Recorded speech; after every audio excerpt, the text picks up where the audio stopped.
Hi everyone, it's me, Wayne, also known as the Plantaholic. It's the 14th of September 2020. We're fast approaching autumn now.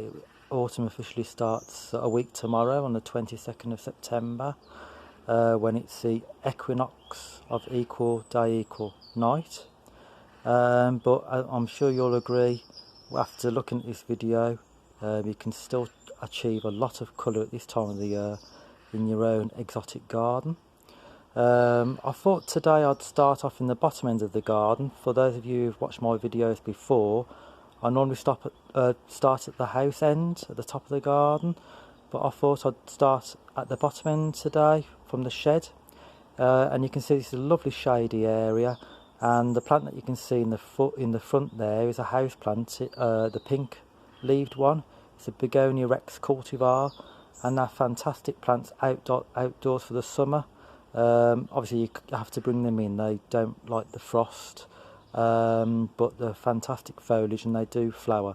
The one to the left is a hardy begonia which can be left outside all year, and it's a begonia, I can't think of that, it's Grandis Evansiana, and you can see it's in flower at the moment.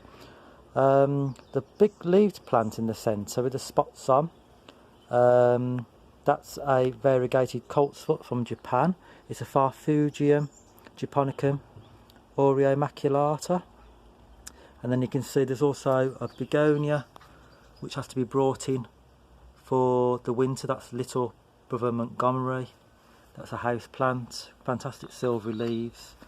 And then this is another begonia with the lovely jungly foliage with quite long hairs on the leaf, which is fantastic. And I can't remember the name of this one. I'm going to have to cheat and look at the label if I can find it. Can't actually see the label. Okay, so we've got some more begonias here. This is our largest begonia, Begonia luxurians. You can see it's in flower at the moment, or in buds. A lot of people said they've had real good growing conditions for begonias this year. Hardy cordyline, that can stay out all year, and lovely grass there. Well, it's actually a sedge called Everillo, and that has evergreen yellowy leaves, really tropical looking. Okay, so a fantastic Tetrapanax papyriferous rex, huge leaves as you can see, and then behind that are some tree dahlias which should flower in the autumn if they're not cut down by frost. So the one on the left is Dahlia imperialis, which is the biggest one of all, the tallest one, and then this one here is Dahlia campanulata. Slightly smaller, but I prefer the flowers on this one. Campanulata is white or pale pink with red tinges to it, whereas the Imperialis is a pink. Fantastic foliage plants too. And then you can see there's a hardy pawpaw just there in the middle. Unfortunately it hasn't fruited this year. I've got two of them that should cross-pollinate, but it hasn't. Got some Hedychiums here. I think this one's Foresti, I believe. I leave that outside all year. These are known as ginger lilies. A lot of them are finishing now, but as you can see, this one is still looking stunning. And you normally get orange and red seed pods if you leave them on for a long time. Okay, I thought I'd pan round now and show you the overall effect of the garden in the UK. Middle of September, and I'm sure you'll agree there's still plenty of colour. That's the fantastic thing about exotic gardens. They often start looking the best in, say, July, middle of July, and then by middle of September you have a garden looking a bit like that. Not bad, is it, really, for late summer? And of course it'll carry on looking like this till the first frost. Why wouldn't you want a garden looking so colourful like this at this time of the year? So the plant here on the right is just in front of us now is a goldenrod. It's a clumping one, it's not a vigorous spreading one. Completely hardy, Solidago fireworks, and you can see the insects absolutely love it. And I just love these very delicate sprays of flowers. There's literally thousands of flowers here, and they smell lovely. Bees love them, and I just love the overall effect of the fireworks. It's fantastic. There's a lovely rush tree behind that, again completely hardy, and that will colour up fantastically next month in October. Oranges, reds and yellows, absolutely glorious. But even now, the foliage is just so tropical looking. Fantastic plant. We've got some tobacco plants here, Nicotiana sylvestris, which I grow from seed, and they sometimes seed around in the UK on sandier soils, and they're night scented and they're pollinated by moths. Schefflera taiwaniana, a hardy Schefflera. It's getting really big this year. I'm really pleased with it. And that Ensete banana there I grew from seed last March, so it's 18 months old. That's from seed, and it's finally getting the red midrib underneath the leaf for the first time. That should double in height by next year. I'm really looking forward to that, looking like a, you know, what some people say is a tree, but of course bananas aren't strictly trees. They are among the largest herbaceous plants on earth. Stipa gigantea grass, which has changed its name now, but it's looking still splendid. That flowered in June, and I'll leave that until end of February before cutting it down to the base. Zinnia purple prince, which I grew back in April. You might see my video back in April showing you how to propagate that from seed. Beautiful surface. That's called forest pansy, and I just love the way this light shines through the leaves at this time of the year. In the UK, September has some fantastic light levels. It's quite getting fairly low in the sky again, but it just illuminates everything, and it just gives it that shimmery effect. It's absolutely glorious. Hardy Rudbeckia from North America. This one's called Gold Sturm. Absolutely glorious at this time of the year. Sometimes known as black-eyed Susans. Some bromeliads. I have to bring those in the winter into my conservatory. Tender houseplant, Schefflera or Barucola variegata. I think it's one of the best houseplants you can plant outside for the summer in the UK. I don't understand why more people don't do it. It's very vigorous though, you have to cut it back after a time. But fantastic variegated foliage, and it contrasts beautifully with purples and reds, pinks.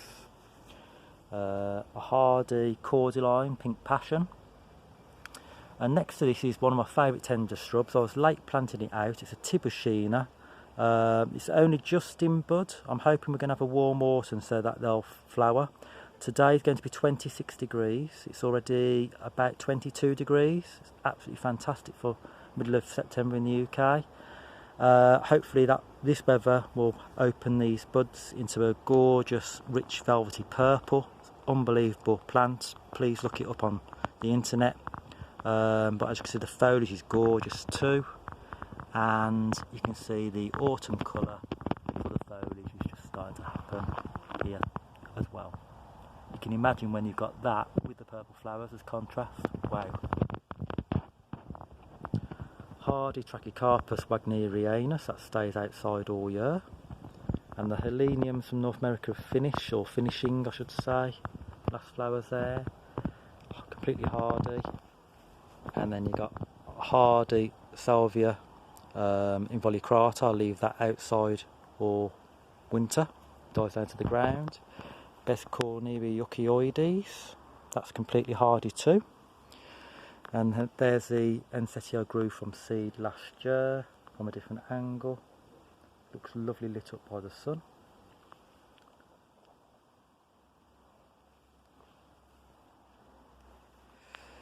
Okay, so autumn's starting here now in the UK, and this is a hardy spindle, or Euonymus alatus compactus. One of my favourites. It's only just starting to colour up, and it's already looking good with those coral pink leaves. Looks great with the salvia volicrata, and then behind that the hardy cupressus, which is fantastic conifer. Blue-green leaves of Eucalyptus gunnii, which is hardy in the UK from Australia.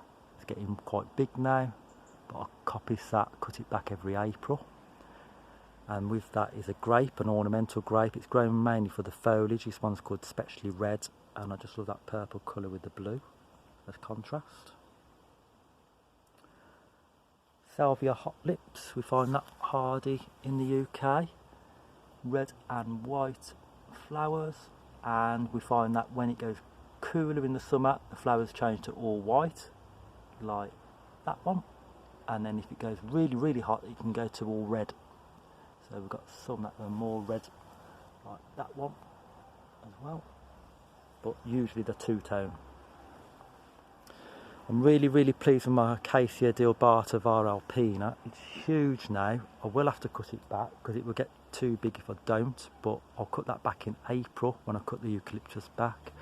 But it's got gorgeous, fantastic tropical foliage plant, but not only that, we've got all these fantastic flower buds all over it, and those will open in January, February, in late winter in the UK, which is fantastic. Yellow mimosa flowers, this is also known as mimosa, but that is going to be great. Got Alstroemeria Indian Summer in its second flush. It's already flowered once before this summertime. It's got its second flush now. And got my new Insetti this year, Montebillardii. It's really took off. That was only a foot and a half when I bought it in June, and now it's taller than me. It's about 7 foot. There's Yucca elephantiapes behind it. I've left that out a couple of years now. And then I've got a right mixture of stuff, and I really do think I need a bigger exotic garden. Plants have grown that much this summer that some have got smothered underneath others, and I may have lost one or two due to overshading and being in a rain shadow from the rain, but I won't know until I start taking it out in next month in October. But there's a lot of colour there, as you can see. Middle of September, like I say. And when I bring them in about 4 or 5 weeks time, normally in the 3rd week in October, I'll do another video showing you how I bring stuff in. Unfortunately, my dahlias fell over because I didn't support them, which is really stupid of me. I normally stake them, but for some reason I just didn't get round to it this year. This one's called Canora Sunset. It's a cacti type dahlia, one of my favourites. That lovely red and yellow flower contrasts fantastically with blues, such as the Salvia Payton's Blue Angel, which is completely hardy. And in fact, that dahlia that I just showed you here, the Canora Sunset, I also leave that outside for the winter, amazingly. So most winters in the UK, if they're mild, we can leave dahlias outside, but if we have a bad one like 2010, we have to bring them in because I don't like a lot of frost. Dahlias from Mexico in the wild, so they're the national flower of Mexico. We've got Melianthus major there, completely hardy in the UK, or most parts, certainly this part of the UK. Lovely glaucous blue foliage, smells of peanuts or ground nuts. And the Cannas has done really well this year. This one's Tropicana. You can see it's in flower at the moment. Beautiful thing. If you looked at my video back in April, I showed you how I propagate Tithonia, or Mexican sunflower, which is an annual, which is looking glorious at the moment. So the bees love it, as you can see, and wasps do too. And really easy from seed, so do watch my videos back in April 2020 and I'll show you how I'll propagate them. Dahlia Bishop of Llandaff, completely hardy. This has stayed out all winter, dies down to the ground. Gorgeous black, almost well, purple, almost black foliage, and they just flower and flower non-stop. You can see what they look like when they open fully. Absolutely gorgeous, gorgeous foliage. Salvia Royal Bumble, completely hardy for me here too. And Yucca Gloriosa Variegata, that's hardy too for me.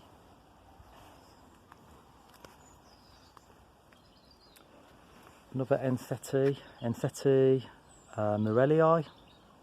Have to bring that in the winter, keep it dry.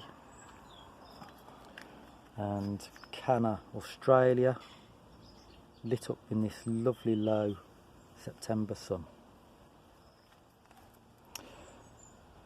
Salvia Amistad, gorgeous purple, almost black calyxes, isn't it? Beautiful. Good contrast with the orange Tithonia. And here is my tiki bar, which I built during the lockdown in April 2020. So does anybody want a pina colada or a rum? Oh, go on, it's after 12 o'clock. It's about 1:45 I think at the moment.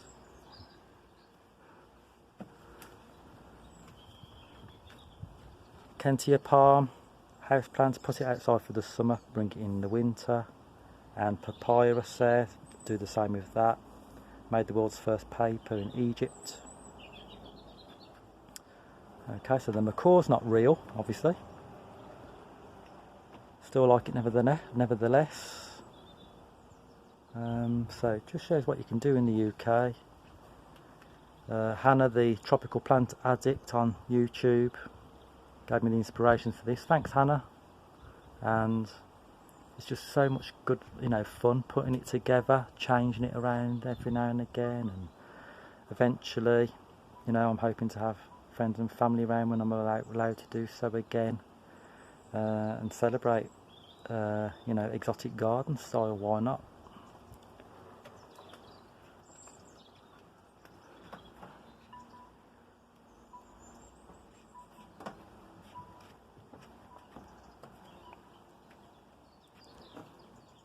So view from the top end of the garden towards the house. Cycas revoluta flush this year. Flushes a new set of leaves every 2 years. It's looking really good now. Really pleased with that. And in the lockdown in April, I've treated myself to 2 palms. You may have seen on my videos before. This is Beauty odorata. Should be hardy for me here. It's grown really well. Plenty of new leaves in the middle. The Enseti's lit up there. Jacaranda Bonsai Blue, new plant to Europe. I got it this year, should flower next May, June. Got it from Sutton's. Plenty of bromeliads. Gorgeous red colouring in the summer light. Bird of Paradise flowers in April. I have to bring it into the conservatory. Some air plants. Washingtonia palms growing well this year. It's getting quite big, which is great. Mother-in-law's tongue, common house plant, fantastic outside in the summer. Looks like flames. 4 o'clock plants are closed at the moment. Another palm I treated to myself, Brahia armata, should be hardy, but I'm going to keep it very close to the house. Gorgeous blue colouring. And some black-eyed Susans, some Bergia. I'm going to try and keep these. Got a yellow one and an orange one there.